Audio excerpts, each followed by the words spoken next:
All right, we'll get going. Hi, everyone. Welcome. I'm Ellen Strickland and facilitating the session, and hopefully, as we sort of said in the program, I hope it'll be a discussion, beginning of sort of a community building and talking about the internet and Pacific communities.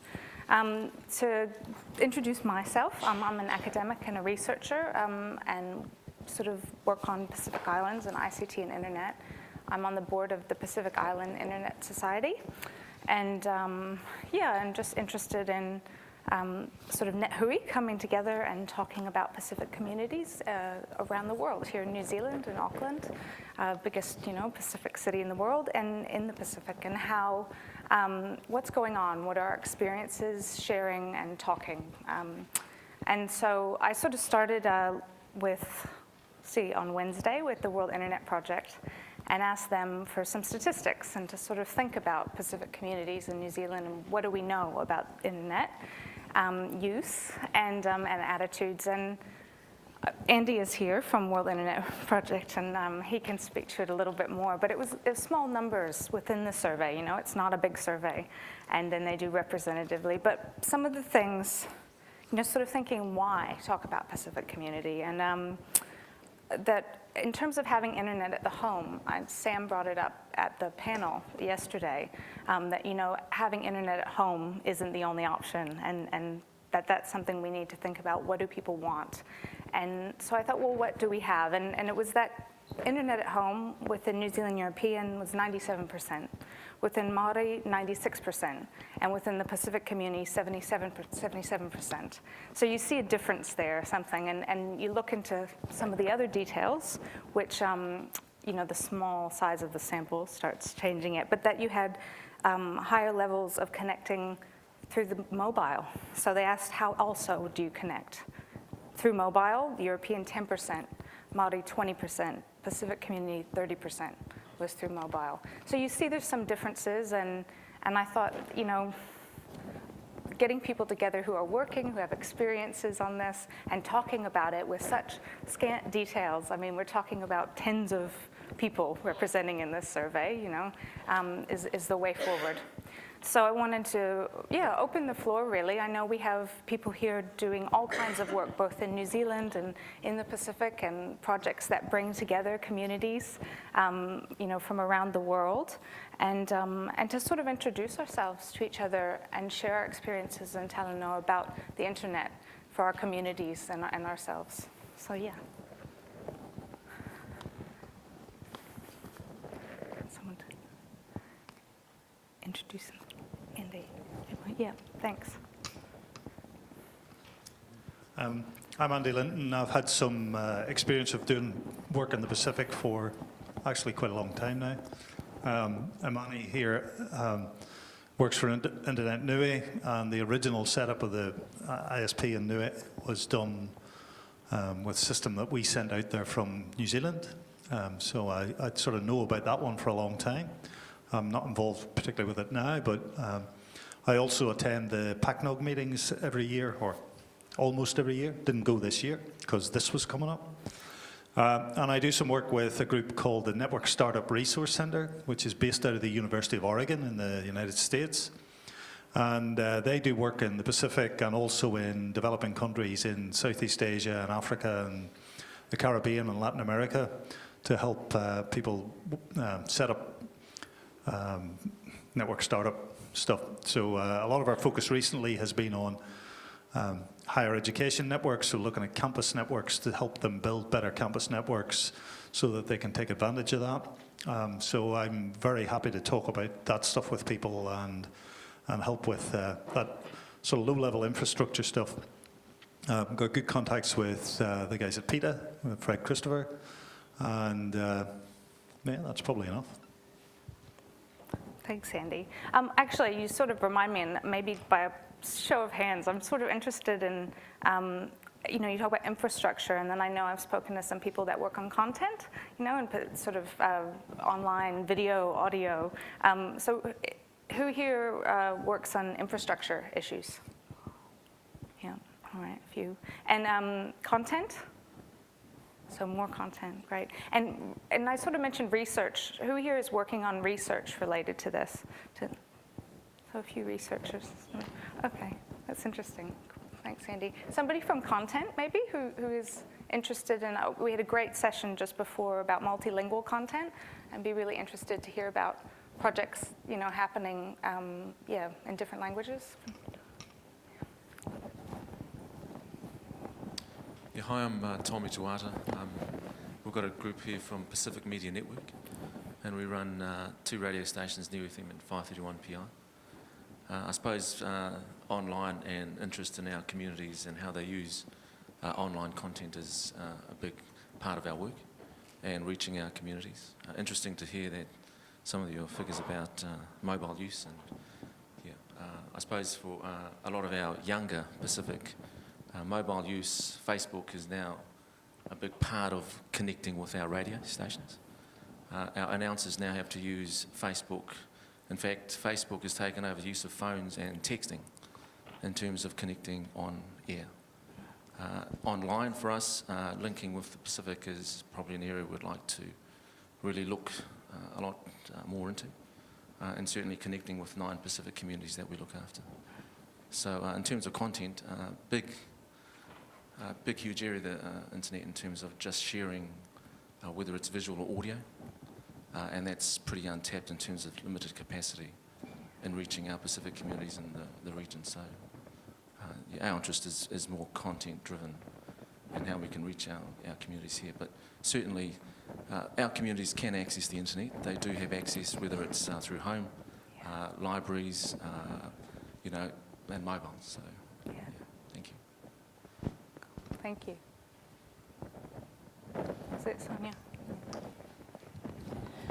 Good afternoon, my name is Sonia Van Schaik, Talo Falava, PAE, Isiuso, Wuningi, Botu. I'm here by myself from school, but we have an interest in, a community interest in content on the internet, and as one way, Samoan is one of the dying languages according to the UNESCO research. In New Zealand, we have 5 languages that have been targeted. So that's part of the work that I do with the community.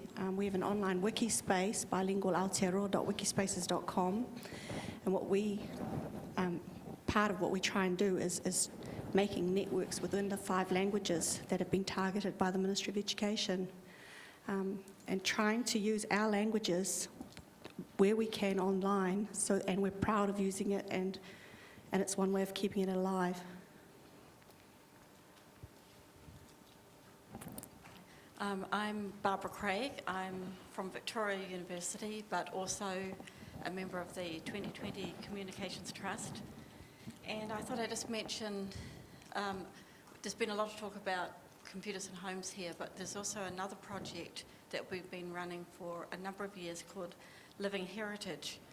And that has been run with the Ministry of Education. It's an education project with the Learning Media and the Ministry of Education, where we get children, mainly in primary schools, to do some kind of history of their community or their school. So it could be cultural, or it could be a natural history.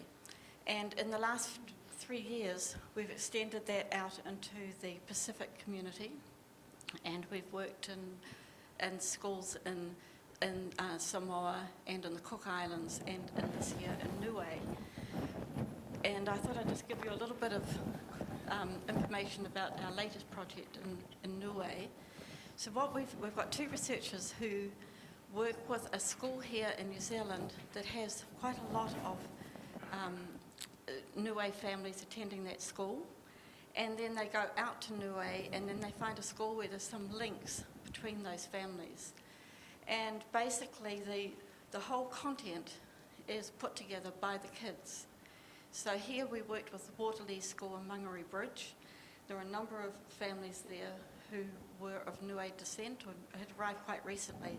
And so they do a picture of their community life here, and it sits up on a website.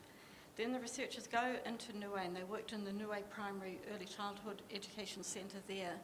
And the kids have done a fantastic job. They've got pages and pages. Every child has written some kind of history or some aspect of life in that particular community or in the villages in which they live. Some of it's, around family life or fishing or all kinds of things, and lots of photographs. We have a very easy template where the whole thing can be put together in about 4 days with a teacher who mightn't even have ICT skills at the beginning. The kids can work very easily with the template. So that sits up on a website that's heritage.org, livingheritage.org.nz if anyone wants to look at some of that content, but it's all produced by quite young kids. Just back. Yeah, thanks. Kia ora, tala whalawa. Alo ingoa o Judy Talingalu McFall. I'm Samoan and a bit of Tongan and everything else. My interest is around Indigenous knowledges, and that is carried mostly by our languages, and traditional knowledges, intellectual property, etc., and research around that. And I was just wondering what percentage of those children's stories are in their own reo or in their languages. Because I see their internet, it's here, and it's going to stay. And who has access to that, the percentage of Pacific, because you're talking about Pacific Islands society, internet. And the, as we know in the islands, the broadband connection is not very good, haphazard, breaks down electricity, etc. So how sustainable then in the Pacific Islands?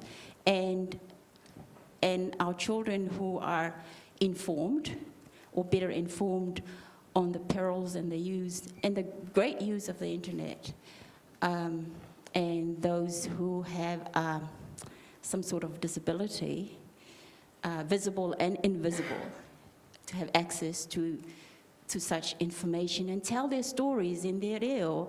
And because we're in this society where we're looking at conservation, ecology, and what Pacific communities offer in terms of their knowledges and their languages, and those are carried by. So that's my interest in this session. Thank you. Thank you. Hello. My name's Darren Hunter. I'm from Ziln. That's Z-I-L-N.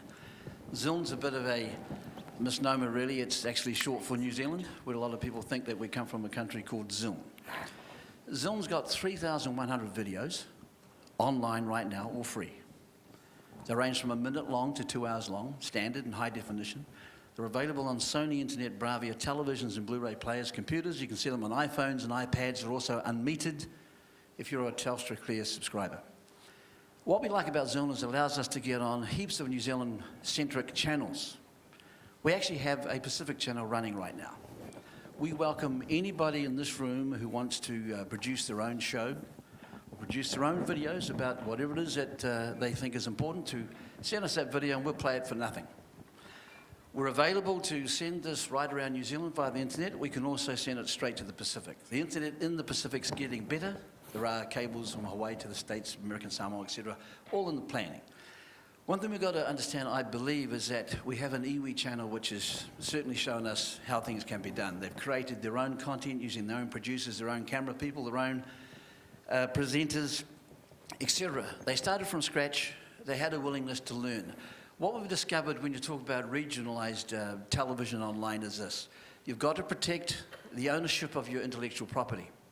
You've got to protect the ownership of any production that's made in the documentary format about your people.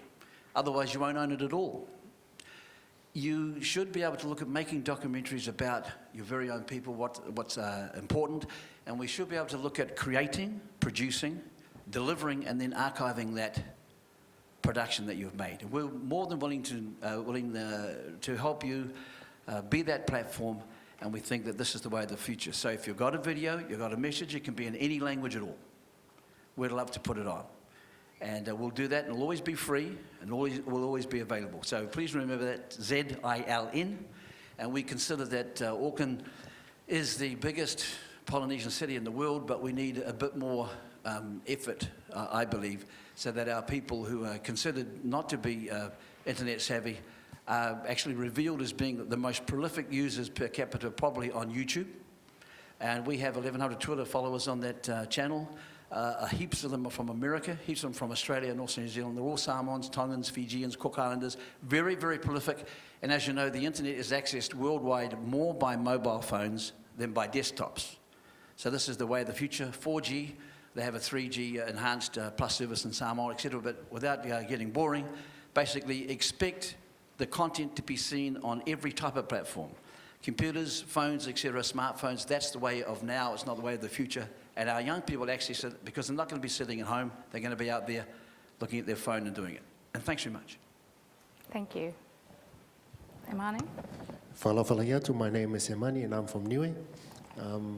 My story comes from the Pacific, and it's good to see some of the Niuean people here as well, and thanks to those who have done a lot of work, not just here in New Zealand, but also into the Pacific as well. It's, similar types of work that Andy and others have come to Niue as well.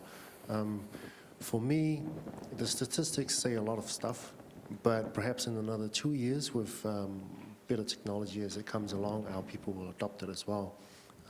I basically work in an ISP, and we run that in Niue, but the work that I do is trying to translate my language, especially the technical terms, so that I can then use some of that work to translate a lot of these things, similar to what the Google Maori people have been doing, and also working along similar lines like Microsoft and other software packages, especially the open source stuff. So I'm looking at developing that area. Last month, I got an award grant from the ISOC, which is the Internet Society that looks after all of that policy issue in the world, and they gave $10,000 to develop this project that I'm doing. So for those who are interested in moving your language or your, I guess, underrepresented languages or dialects onto the platforms of internet and also getting it across to things like the Androids and the smartphones, there are opportunities to get funding if it's not available in your communities or you're in country. It's available out there into the world. I'm happy to talk to you about it. And also Alan and some others involved in internet work.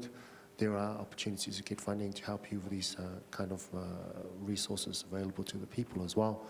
And basically, further to that project, I'd like to see that our Bible, legislation, and all these other important materials are made available to the people of our country, because there's only 1,300 of us living on the island, and there's 20,000 living in Auckland.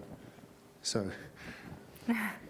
you see our downfall, and I hear Samoa nearly extinct with their language.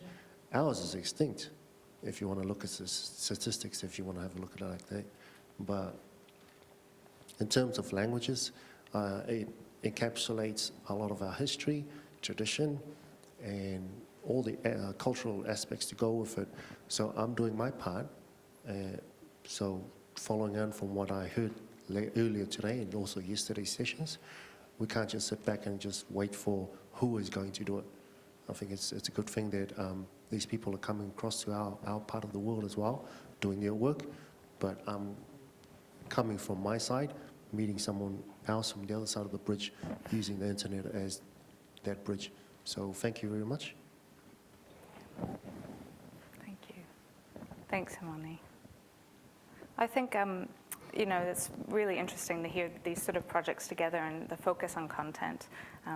And I think one of the things here a lot about young people and working on projects with young people, and it's a really important part, but as you were saying from Radio Network, is a different use, you know, that changing use, and what are the challenges, you know, for reaching, I think with the sample for World Internet Project too, it was really young, you know, and what about like elders or wider community, and is how is the communication happening, you know, between the young people? Is there engagement online with the internet, or is it causing problems, friction, you know, get off the internet, you know, this is a problem, you know? Yeah, go on. Oh, sorry. Hey there. Yeah, go ahead. My name's Emerson. I work at the National Library. I look after a website that contains historic digitised newspapers. We have a website called Papers Past. Papers Past has grown to quite a size. We've got about 31 million articles on it. And because of the size of it, one of the things that's cool about it is that you can type in your family name and you find all this history about your family. It's almost impossible not to find a reference to your own family in it. And that's really cool in New Zealand, in a nation of immigrants. But the glaring gap for us is really around Pacific material in there and getting the immigrant stories of, Niue and Samoa, Tonga, Fiji, and all those places. We've got such a large population of those people here. And New Zealand is a logical place to build a database for online collections for some of those newspapers. Earlier this year, Judy, amongst others, got in touch with me and said, hey, why isn't Tohi Tala Niue on here? And, why isn't Samoa Zaitung on there? And all this kind of stuff. And the penny just dropped for us, why the hell not? There's a massive immigrant story here for people that we need to capture on Papers Past. So I'd just like to make visible to you guys that we want to get newspapers and the historic material, news material of the Pacific onto Papers Past so that it can be made available back to those communities, so that those language resources exist, so those genealogy resources exist, and those histories are captured. So if anybody would like to talk to me about that, get in touch with me through the National Library or through the Papers Past site. Love to hear from you. That's Cheers. a great project. Thank you. Andy, did you? I don't want to take away from the content stuff, but just on the infrastructure stuff, I think people should be aware that communications for this sort of stuff in the Pacific is probably one of the most difficult places to do this on Earth. It really, really is hard because your population centres are really small and the distances are enormous. It really got brought home to me when I went to French Polynesia a couple of years ago for one of these PACNOG meetings. And on the plane there was a map which put Papeete where Paris is and then drew the islands out. And some of the islands were, and this is just French Polynesia, would have been out west of Ireland and east of Greece and up as far as Sweden. So this is an area that's French Polynesia, same sort of size as Europe, and there's a few 100,000 people living there, and that's quite big compared with Amani's problem. And the cost of communications is really high because it's either cable, which is the landing charge is really, really high for people, or it's by satellite, and that's eye-wateringly expensive. Amani and I talked about it yesterday, and he's got a 4 meg link in and 2 megs up. And I sit in and you pay 200,000 a year, right? And we're sitting in here, and I'm doing speed tests out of this, and on my laptop, I'm getting 12 megs up, or 12 megs down, and 10 megs up. And I do that at home, and it costs me $50 a year. So, it's really quite hard, this stuff. So when somebody talks about the videos and so on, there need to be smart ways to get that stuff to places and send it once, and not have it sent multiple times and so on. So there's a bunch of stuff there that needs to be done. Some of those are solved problems, in a sense that they've been met before, but the Pacific presents some difficult challenges for people. And money is part of the answer, but also people working together on this stuff, because the same sorts of problems at a slightly smaller scale, but actually affect rural and remote New Zealand. Similar sorts of problems, it's a slightly different scale, but those issues are the same. So we should work together on that stuff. Yeah.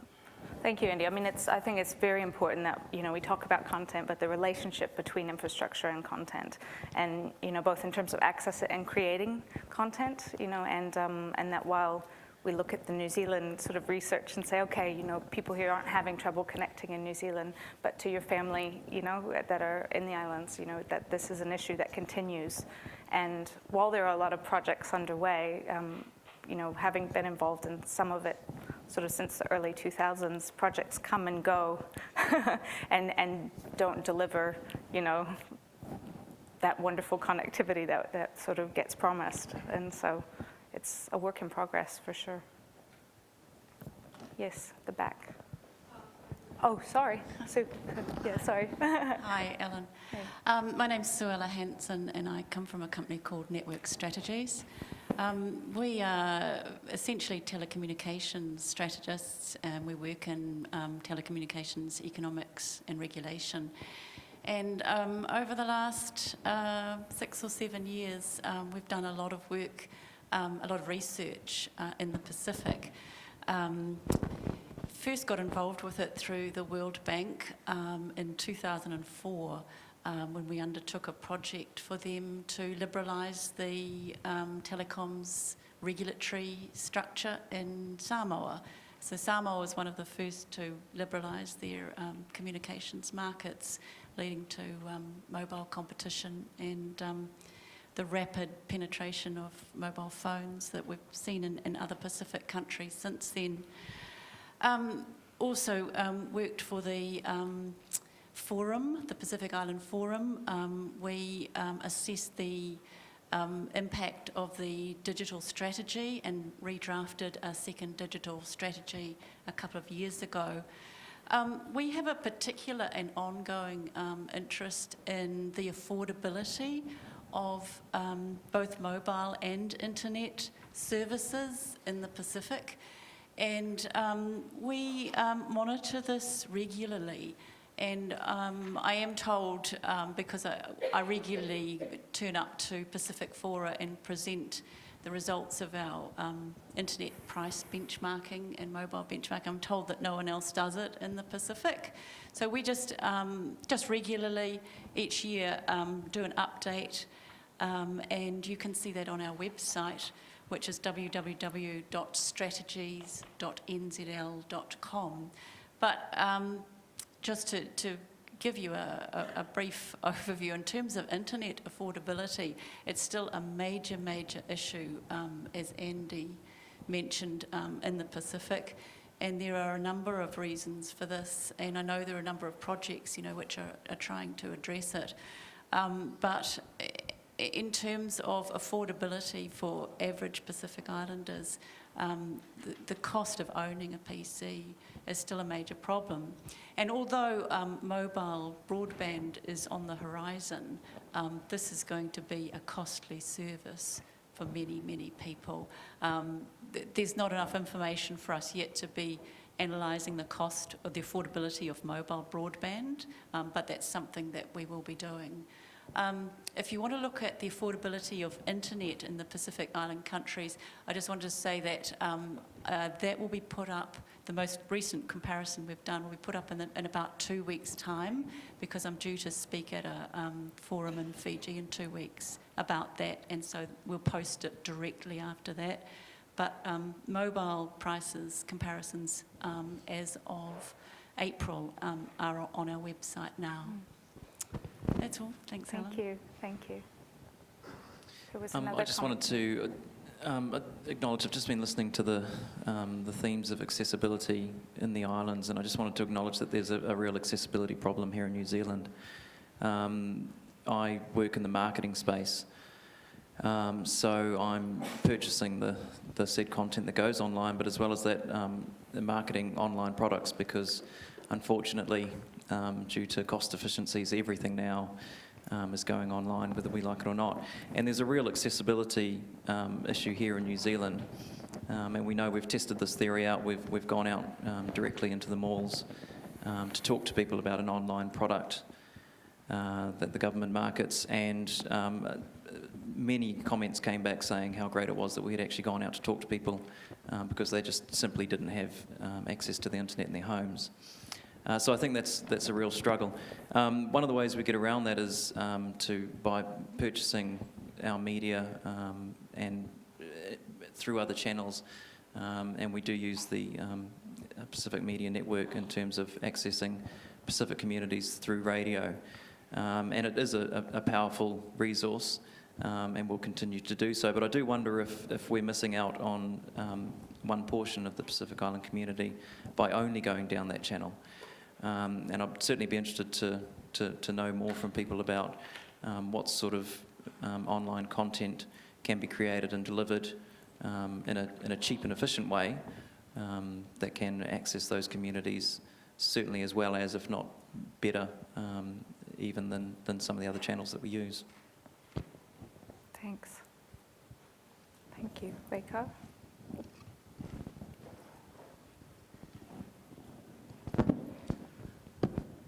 My name is Rieko. I'm the student of the Otago University now, but I'm also working for Sasakawa Peace Foundation in Japan, and I worked for USPNet, PSAT, and many ICT projects. Anyway, regarding the backbone content, which he mentioned, I would like to tell the North Pacific case. Recently, I wonder, you know, the counter missile base is located in Kwajalein, Marshall Island, and ray gun missile counter base. They were using satellite, but they have a 0.5 delay. So they need submarine cable. So they launched submarine cable a few years ago from Kwajalein to Guam. Again, Guam has a huge US military. And they hooked to Majuro, that is a capital of Marshall Island. And they also hooked to Ponape, that is a FS, Federated States of Micronesian capital.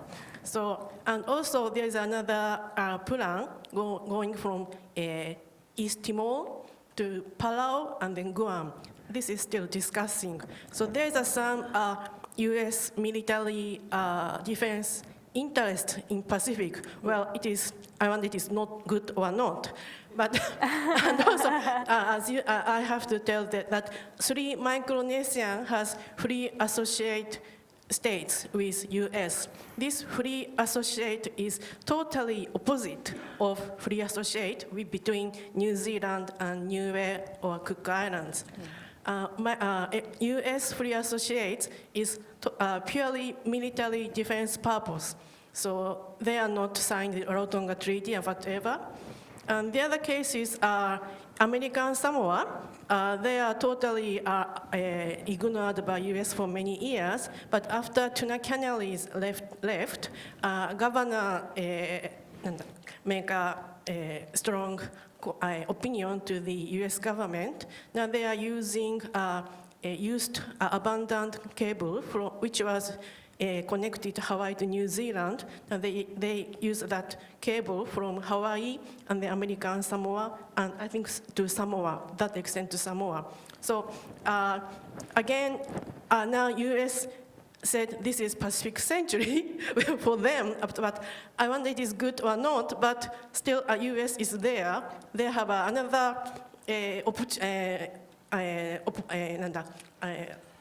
purpose, but still maybe Pacific Islands have some opportunity to utilize their purpose. I'm not sure. I think we need to discuss. Thank you.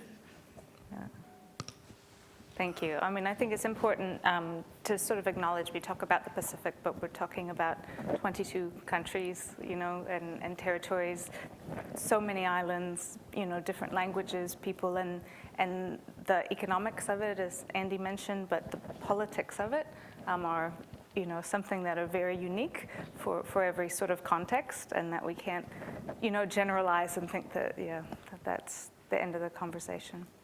So. Just Sorry? back here. Oh, yeah. G'day. Hey. My name's Ray CC.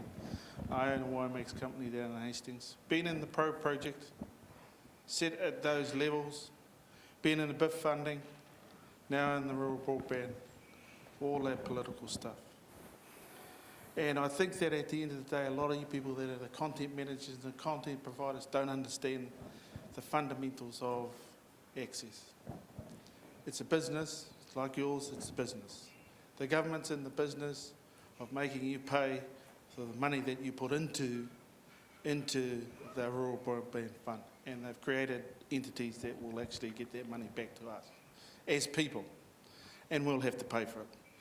The only problem that we're having is what is the price, right? My thing is, as an ISP, is that there are other ways, and there has to be other ways. And if you don't recognise those other ways, then you're never going to end up with the answer, right? Yeah. If we look at the whole picture, because we're only getting the corner of the picture, you can't make a decision. And if the people can't make a decision, we're himmel without the tubes. As long as we, you know, get a day's notice to move to the eastern side. we'll be okay. But in terms of trying to hold our 1,300, and we do have a big problem because our young people are growing up and experiencing the technology. Right now, Facebook is the biggest thing on the island. So the way that the families here are sort of communicating or keeping in touch with who is leaving the island on a Friday flight every week is that we have a member of parliament who goes to the airport, takes all photos within an hour, all the photos of people arriving and departing are on Facebook. So the guys here have a chance and opportunity to go up and meet with families that, you know, if I wanted to come to New Zealand, I don't want to tell people in New Zealand because I only have one chili bin worth of food for one person. But then I arrive here and there's more than just that one single family.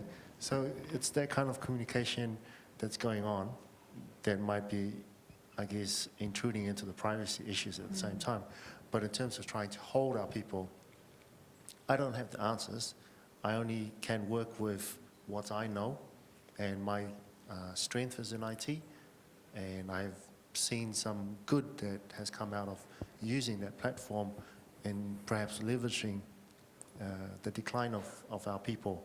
If I have fiber on the island, I could possibly get a lot more people to come and work on the island, enjoy the nice 30 degrees every day compared to -10, -1, but still be able to do your work at the same speed that you have down in, you know, just further down the line where you have remote and rural. If you want to talk about remote and rural, we're as remote as you can find anywhere else. But I understand the issues that these rural people are having and how remote it is. So I just can't understand how is it possible that New Zealand has a fiber or some good connectivity, and yet the guy next door can't even get that. I want that fiber, but I'd have to ask someone like Asia Development Bank or the World Bank for $30 million, and for me never to pay it back. So if I have fiber, I have an opportunity. I have now IT and the internet, so I'm trying to work on my end to try to provide some options, not the answers, just an option so that my children, I have 4 boys and 1 girl, and my wife still wants more. So I'm trying my best to repopulate at the same time. So in saying that, if I'm doing my part in my IT side, maybe I can offer other opportunities and at the same time attending these forums, shake the right hand, and perhaps they can offer me a solution of fiber that is $30 million. Perhaps someone that's doing the Pacific fiber, but I guess that's too much for us. So for me, I'm just doing what I know is best. I don't know what is going to happen tomorrow, and I hope that you guys can sort out all of this mess that, you know, the rural area is not connected. So as soon as that's sorted, you guys can come and sort me out too. Thank you. Yeah, thank you, Kara. All right, we have about 3 minutes left in the session, I think. Oh, sorry.